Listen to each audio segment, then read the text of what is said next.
If you were to get into a discussion with someone with opinions which seem to be abhorrent or wrong to you, how would you go about talking with them? Would you get mad or call them out on their opinions? You probably would, especially when it comes to a topic such as racism.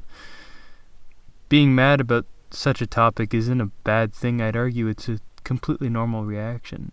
However, hatred is no way to convince people. In fact, it does quite the opposite. This is what Daryl Davis shows us, a black musician, activist, and author who for the past 30 years has been able to convince 200 members of the KKK to leave the organization. Most shocking of all, however, is he was able to convince these people by befriending and talking to them. He says, quote, "Once a friendship blossoms, the Klansmen realize that their hate may have been misguided." From a young age, Davis has had to deal with racism. At his TED Talk, he described such an event.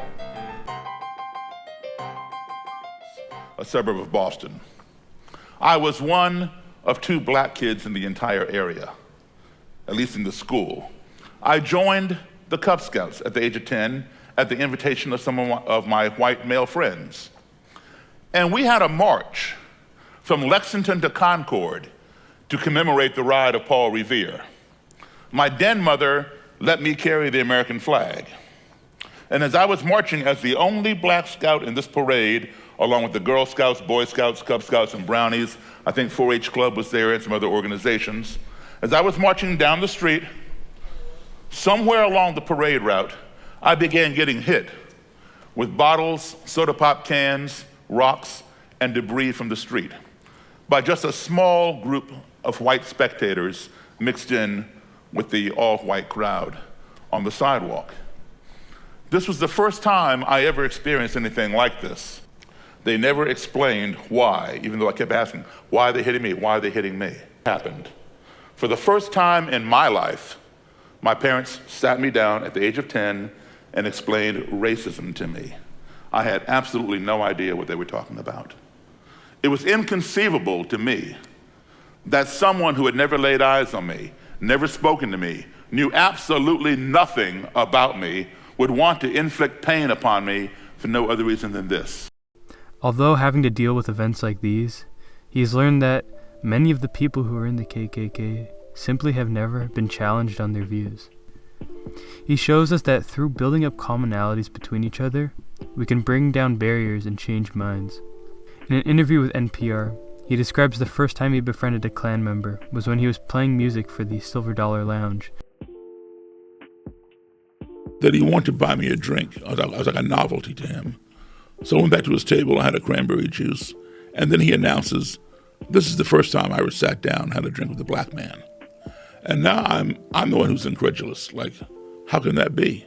You know, I'd sat down with thousands of white people, anybody else, had a meal, a beverage, a conversation. How was it this guy had never done that? And innocently, I asked him, I said, why? He didn't answer me at first. He stared down at the tabletop. And I asked him again, and his buddy sitting next to him elbowed him in the side and said, tell him. I said, tell me. You know, I'm trying to figure out what is this mystery. He looks at me just as plain as day, and he says, I'm a member of the Ku Klux Klan. Davis says, quote, "But he was friendly. It was the music that brought us together," end quote. As well as saying, quote, "The fact that a Klansman and a black person could sit down at the same table and enjoy the same music, that seed was planted," end quote.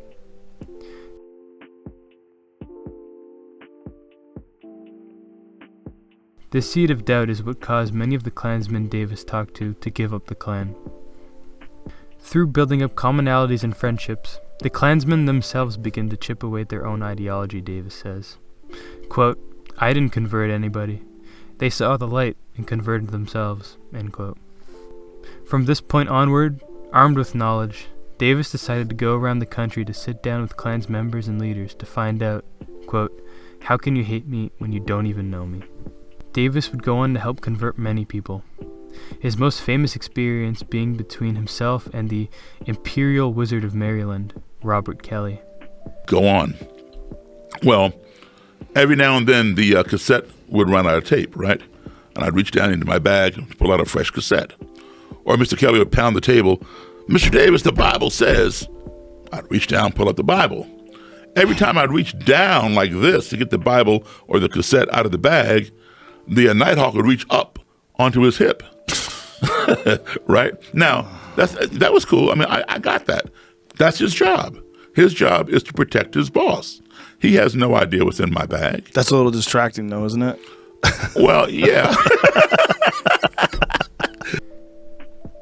This tense interview between the two men would spark a most unlikely friendship between Davis and Kelly.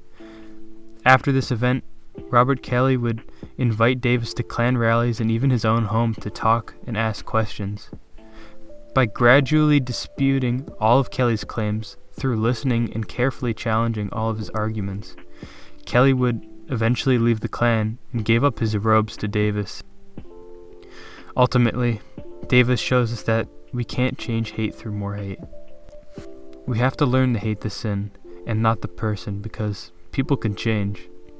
He shows us that we have to be willing to listen and understand different points of views, even ones we may not agree with, so that we may argue in a civilized manner. And through that understanding, we can build commonalities and show others that at the end of the day, we are all human beings and we all deserve to be treated with respect and dignity.